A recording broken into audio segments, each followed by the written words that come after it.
In Search of the Miraculous, Chapter 16. By this time, that is by November 1916, the position of affairs in Russia had begun to assume a very gloomy aspect. Up to this time we, at any rate most of us, had by some miracle kept clear of events. Now events were drawing nearer to us. That is to say, they were drawing nearer to each one of us personally, and we could no longer fail to notice them. It in no way enters into my task either to describe or to analyse what was taking place. At the same time, it was such an exceptional period that I cannot altogether avoid all mention of what was going on around us. Otherwise I should have to admit that I had been both blind and deaf. Besides, nothing could have given such material for the study of the mechanicalness of events, that is, of the entire and complete absence of any element of will, as the observation of events at this period. Some things appeared, or might have appeared, to be dependent on somebody's will, but even this was illusion, and in reality it had never been so clear that everything happens, that no one does anything. In the first place, it was clear to everyone who was able and who wanted to see it that the war was coming to an end, and that it was coming to an end by itself through some deep inner weariness, and from the realisation, though dull and obscure yet firmly rooted, of the senselessness of all this horror. No one believed now in words of any kind. No attempts of any kind to galvanise the war were able to lead to anything. At the same time, it was impossible to stop anything, and all talk about the necessity of continuing the war, or of the necessity of stopping the war, merely showed the helplessness of the human mind, which was even incapable of realising its own helplessness. In the second place, it was clear that the crash was approaching, and it was clear that nobody could stop anything, nor could they avert events or direct them into some safe channel. Everything was going in the only way it could go, and it could go in no other way. I was particularly struck at this time by the position of professional politicians of the left who, up to this time, had played a passive role, but were now preparing to pass into an active one. To be precise, they showed themselves to be the blindest, the most unprepared, and the most incapable of understanding what they were really doing, where they were going to, what they were preparing even for themselves. I remember Petersburg so well during the last winter of its life. Who could have known then, even assuming the very worst, that this was its last winter? But too many people hated this city, and too many feared it, and its last days were numbered. Our meetings continued. During the last months of 1916, G did not come to Petersburg, but some of the members of our group went to Moscow and brought back new diagrams and some notes which had been made by G's Moscow pupils under his instruction.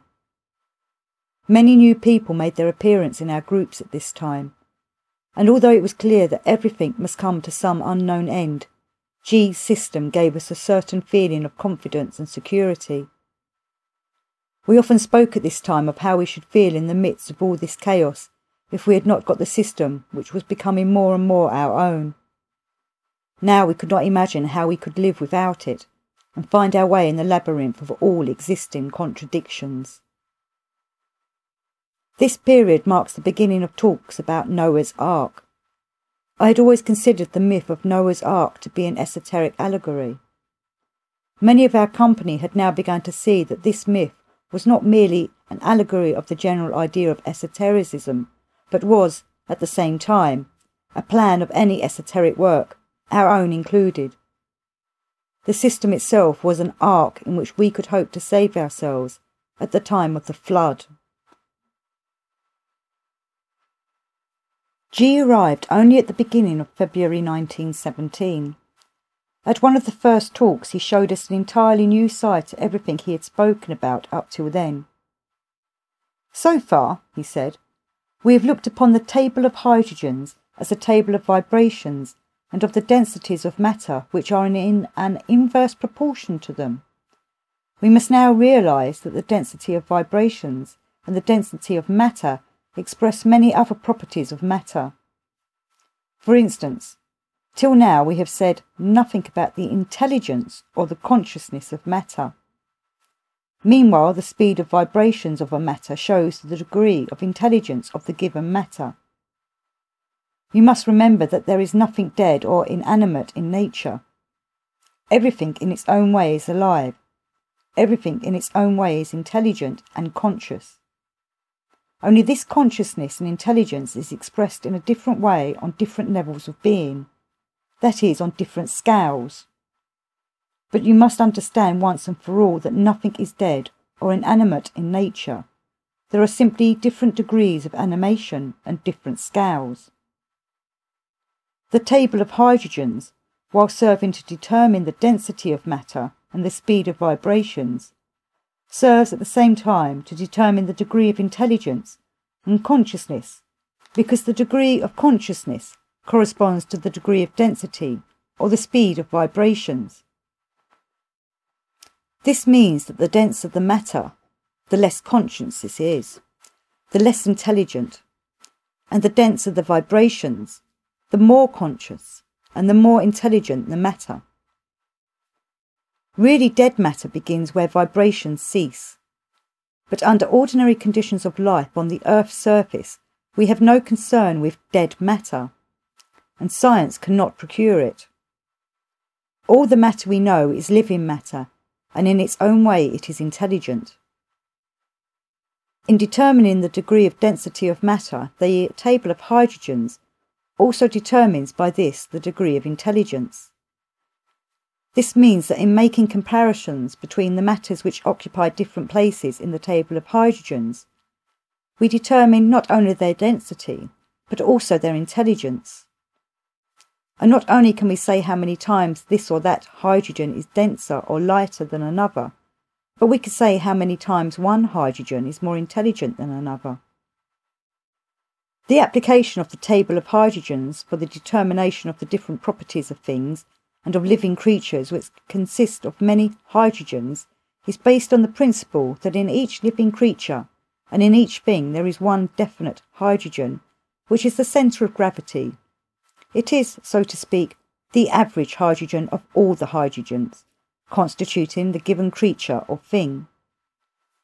To find this average hydrogen, we will, to begin with, speak about living creatures. First of all, it is necessary to know the level of being of the creature in question. The level of being is primarily determined by the number of stories in the given machine.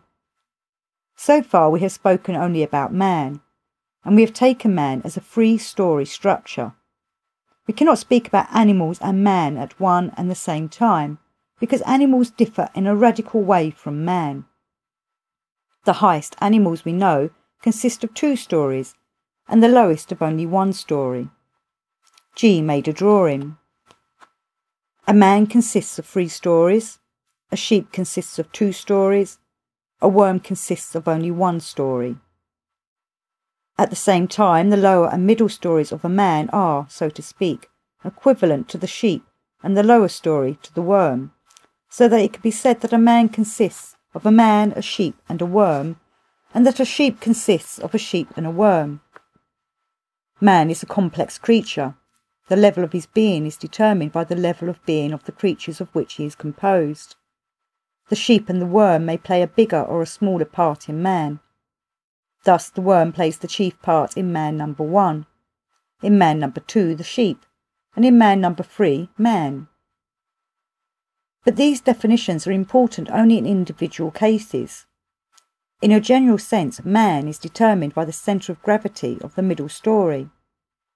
The centre of gravity of the middle story of man is hydrogen 96. The intelligence of hydrogen 96 determines the average intelligence of man, that is, the physical body of man. The centre of gravity of the astral body will be hydrogen 48. The centre of gravity of the third body will be hydrogen 24, and the centre of gravity of the fourth body will be hydrogen 12. If you remember the diagram of the 4 bodies of man, which has been previously given, and which the average hydrogens of the upper story were shown, it will be easier for you to understand what I am now saying. G drew this diagram. The centre of gravity of the upper story is only one hydrogen higher than the centre of gravity of the middle story, and the centre of gravity of the middle story is one hydrogen higher than the centre of gravity of the lower story. But as I have already said, to determine the level of being by the table of hydrogens, it is usual to take the middle story. With this as a point of departure, it is possible, for example, to solve such problems. Let us suppose Jesus Christ to be man number 8. How many times is Jesus Christ more intelligent than a table? A table has no stories. It lies wholly between hydrogen 1536 and hydrogen 3072, according to the third scale of the table of hydrogens. Man number 8 is hydrogen 6. This is the centre of gravity of the middle story of man number 8. If we are able to calculate how many times hydrogen 6 is more intelligent than hydrogen 1536, we shall know how many times man number 8 is more intelligent than a table. But in this connection, it must be remembered that intelligence is determined not by the density of matter, but by the density of vibrations.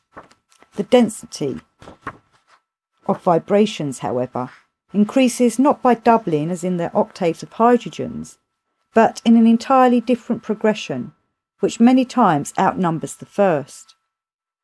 If you know the exact coefficient of this increase, you will be in a position to solve this problem.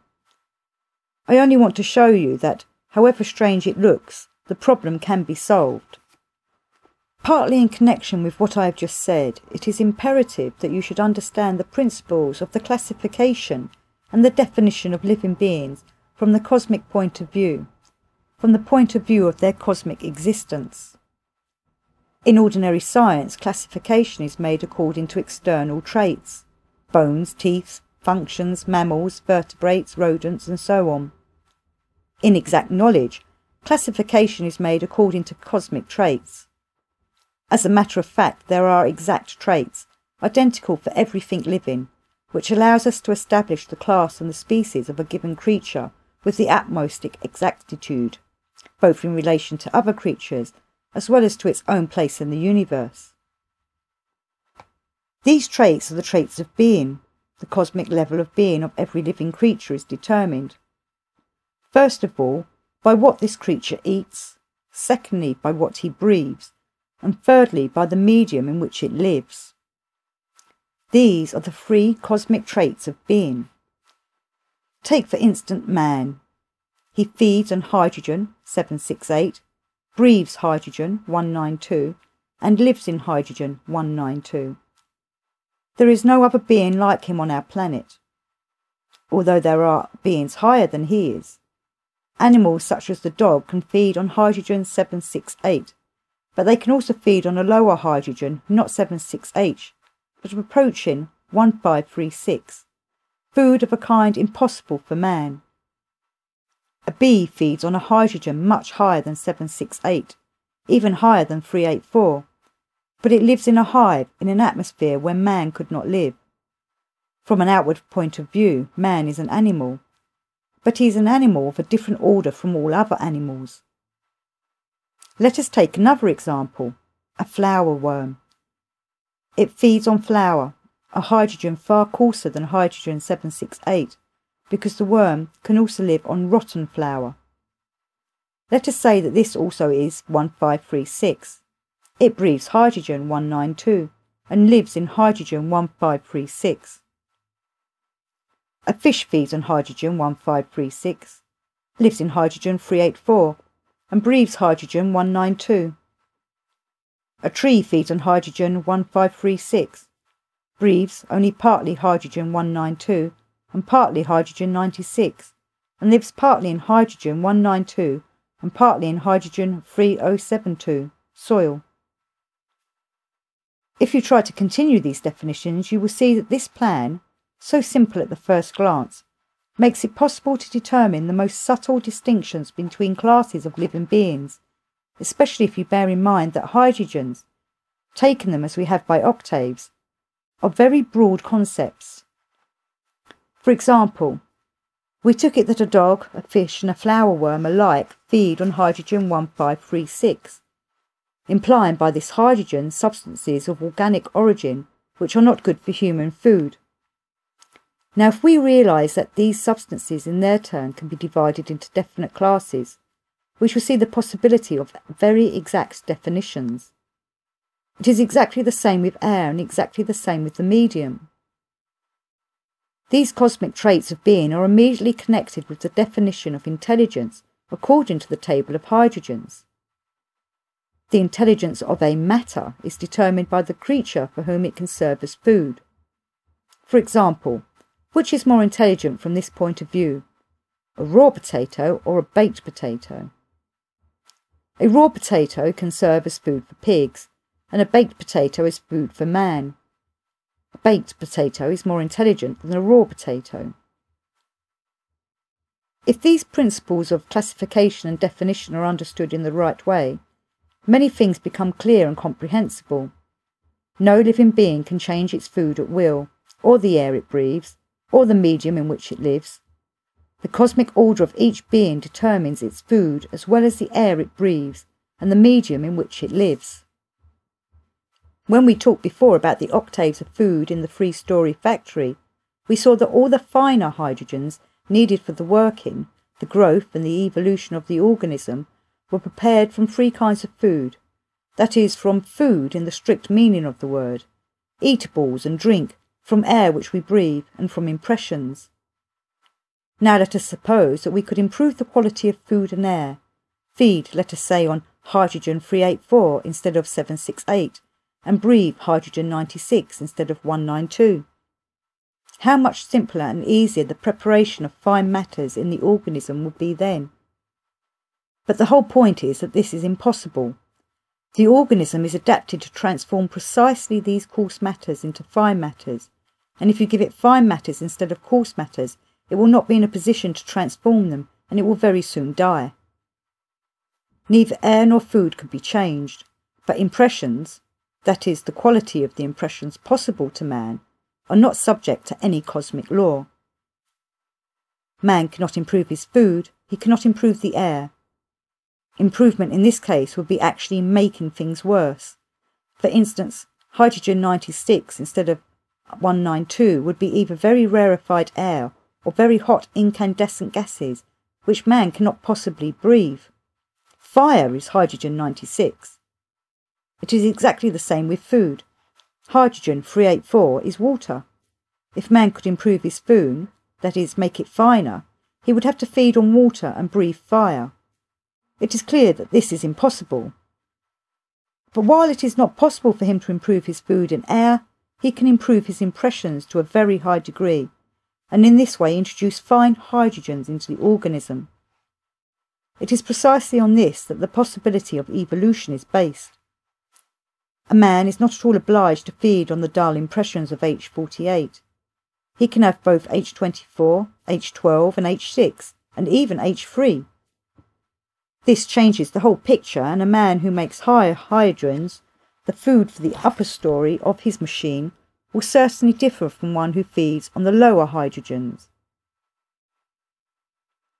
In one of the following conversations, G again returned to the subject of classification according to cosmic traits. There is still another system of classification, he said, which you also ought to understand. This is a classification in an altogether different ratio of octaves.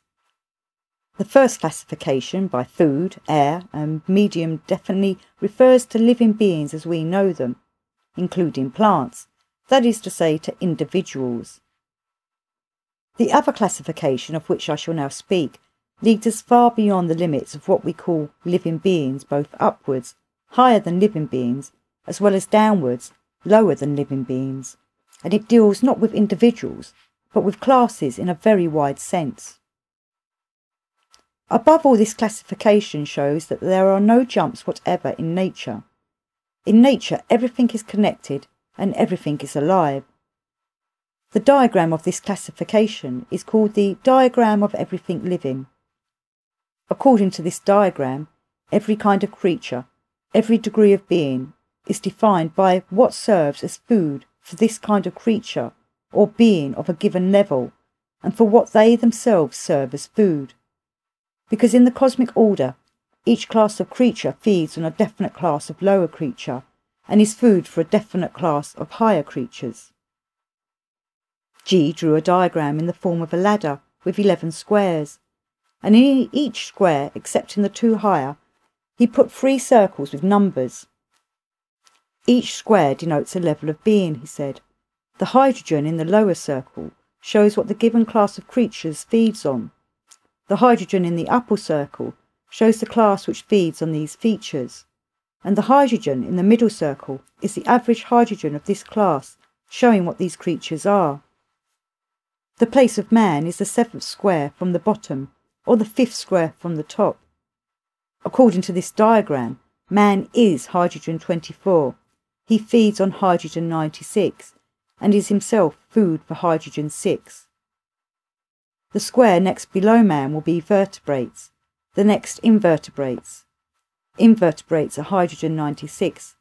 Consequently, man feeds on invertebrates. Do not for the moment look for contradictions, but try to understand what this may mean. And equally, do not compare this diagram with others. According to the diagram of food, man feeds on hydrogen 768. According to this diagram, on hydrogen 96. Why? What does it mean?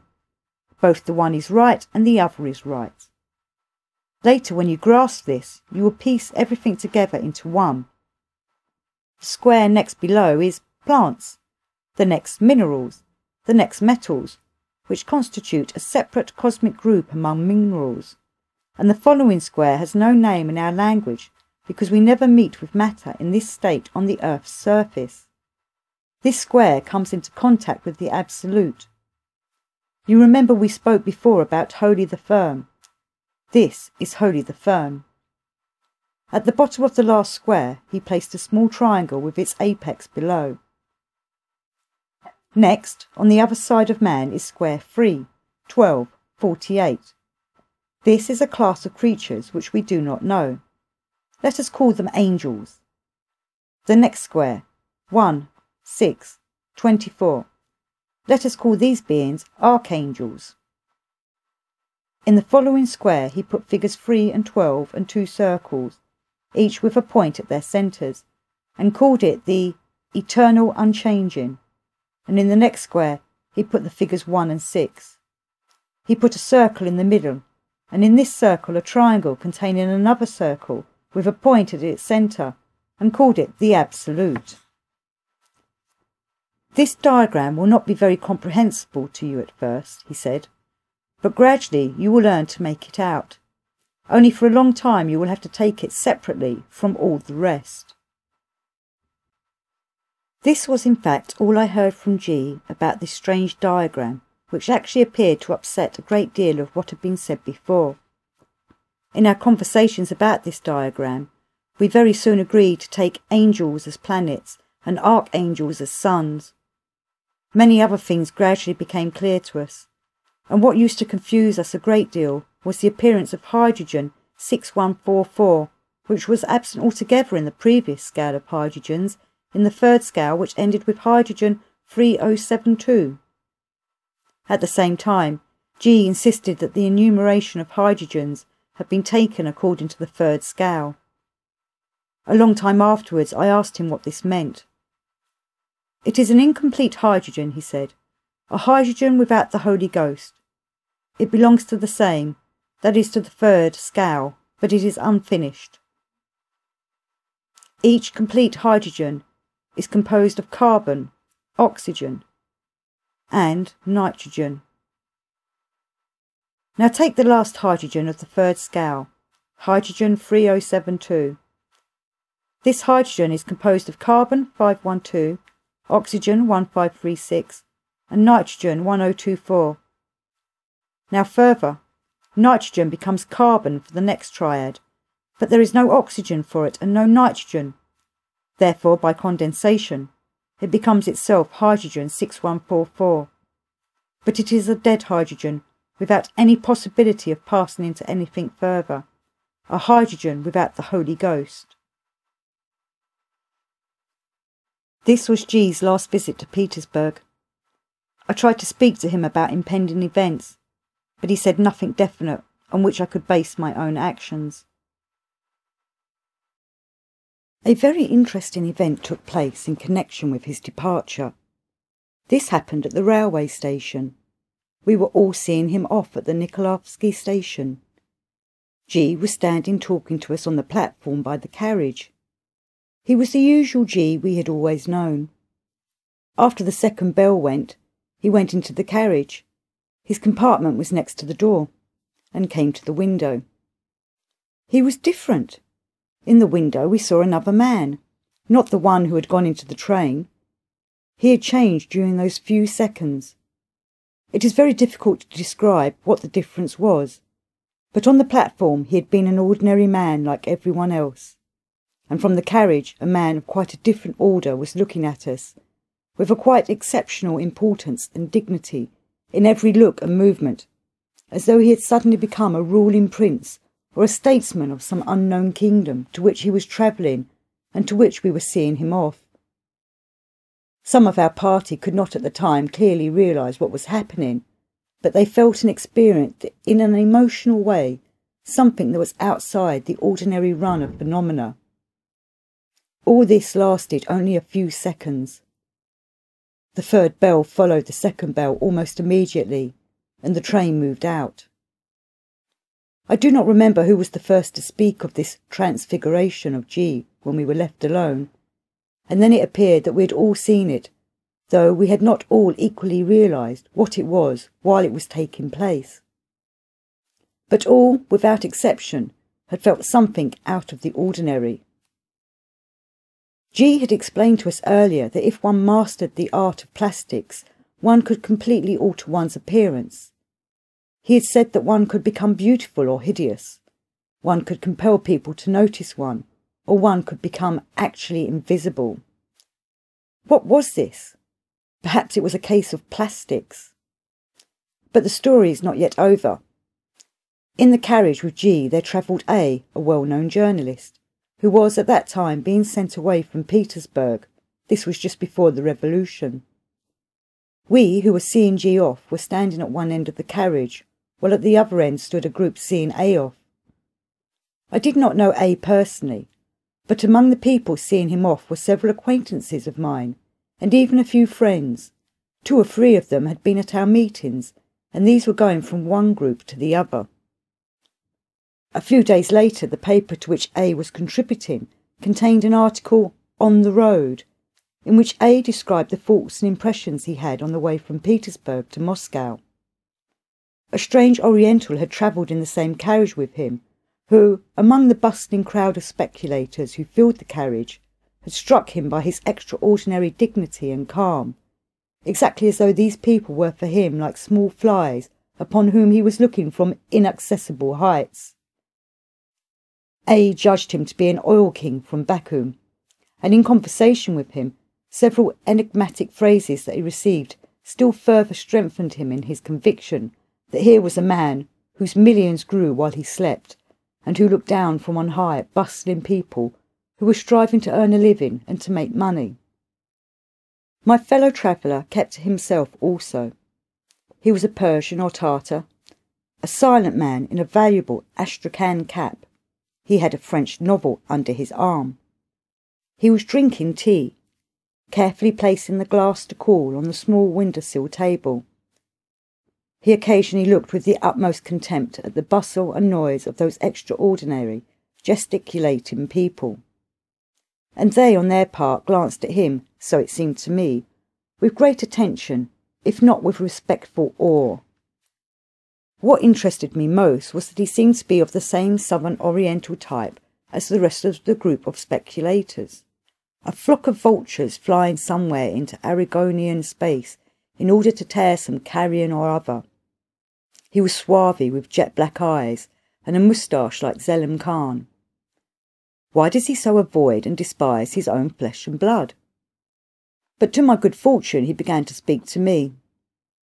They worry themselves a great deal, he said, his face motionless and sallow, in which the black eyes, polite as in the Oriental, were faintly smiling.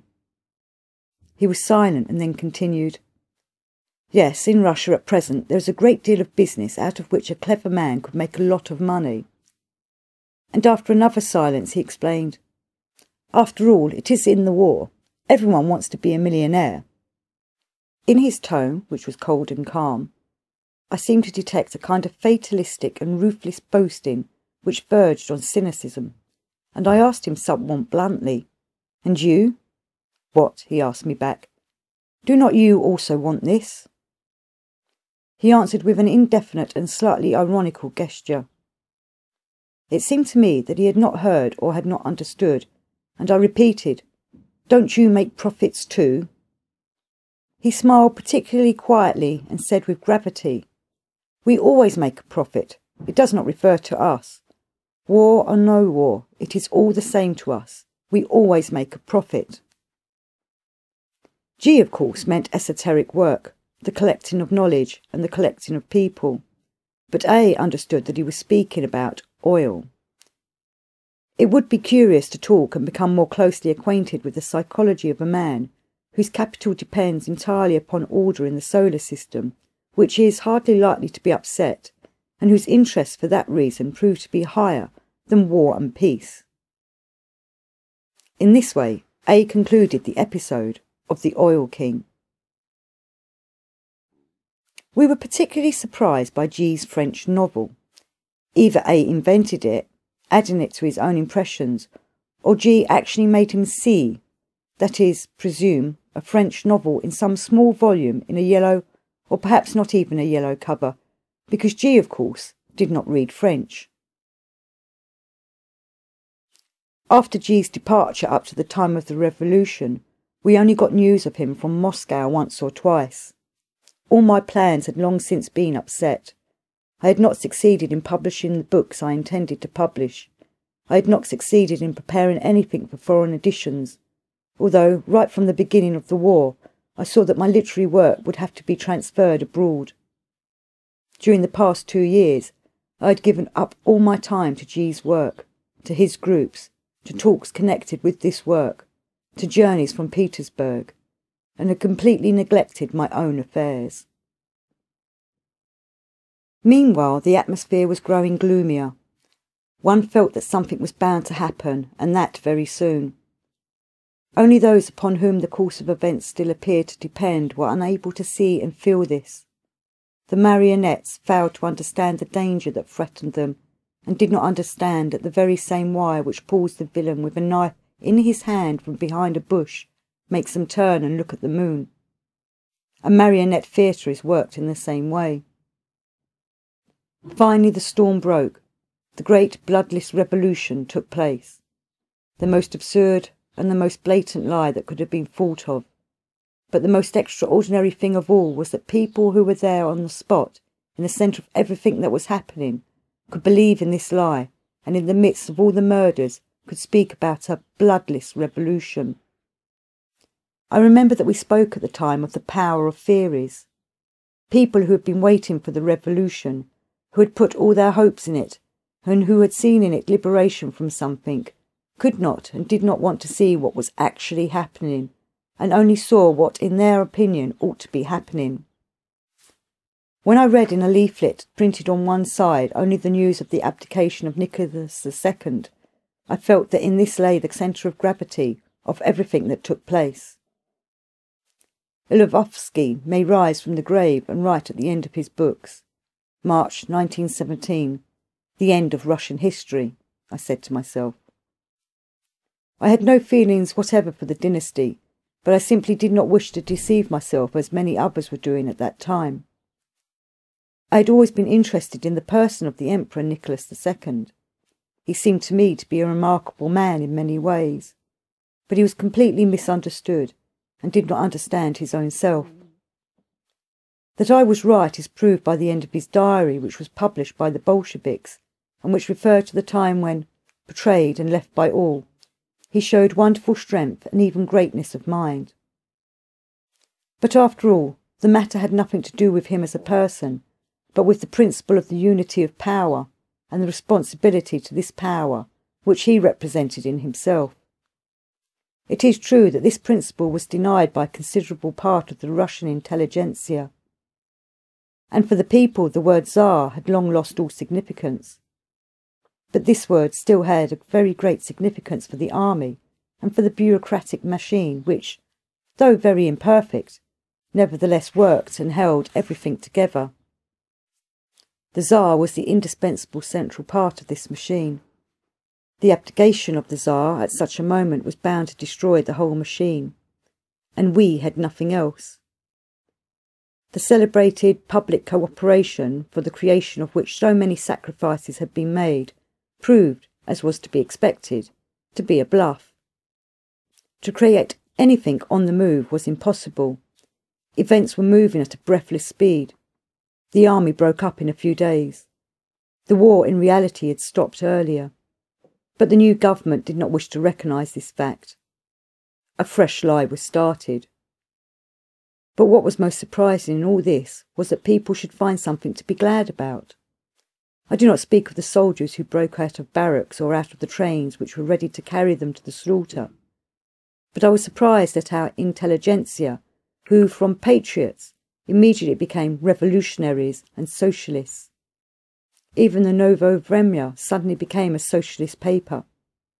The famous Menshikov wrote one article about freedom, but he evidently could not swallow it himself and gave it up. I think it was about a week after the revolution that I collected the principal members of our group in the quarters of Dr. S. and put before them my views on the position of affairs.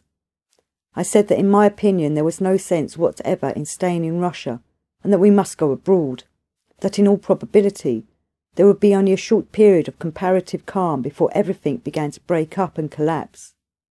We could do nothing to help and our own work would be impossible. I cannot say that my idea met with much approval. Most of them did not realise the gravity of the situation, and to them it seemed possible that everything might yet calm down and become normal. Others were in the grip of the customary illusion that everything that happens is for the best. To them my words seemed to be exaggeration. At all events they saw no need for haste. For others the main difficulty was that we had heard nothing from G, and had had no news of him for a long time. Since the revolution, there had only been one letter from Moscow, and from this it was possible to gather that G had gone away, but no one knew where. Finally, we decided to wait. At that time there were two groups numbering about 40 persons in all, and there were also some separate groups which met at irregular intervals. Soon after the meeting at Dr. S.'s house, I received a postcard from G, written a month before in the train on the way from Moscow to the Caucasus, which had been lying all that time at the post office owing to the prevailing disorders. It was evident from the postcard that G had left Moscow before the revolution, and as yet knew nothing of events when he wrote it. He wrote that he was going to Alexandropol. He asked me to continue the work of the groups until his arrival, and he promised to return by Easter. This communication faced me with a very difficult problem. I thought it senseless and stupid to stay in Russia.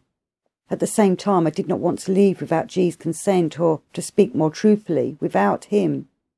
And he had gone to the Caucasus, and his card, written in February, that is, before the revolution, could have no relation to the present situation. At length I again decided to wait, although I saw that what was possible today might become impossible tomorrow. Easter came. There was no news whatever from G. A week after Easter came a telegram in which he said he was arriving in May. The first provisional government came to an end. It was already more difficult to get abroad. Our groups continued to meet and awaited G. Our conversations used to often come back to the diagrams, especially when we had to talk to new people in our groups. It seemed to me the whole time that in these diagrams which we had got from G, there was a good deal left unsaid, and I often thought that perhaps gradually, with a deeper study of the diagrams, their inner meaning and significance would be revealed to us.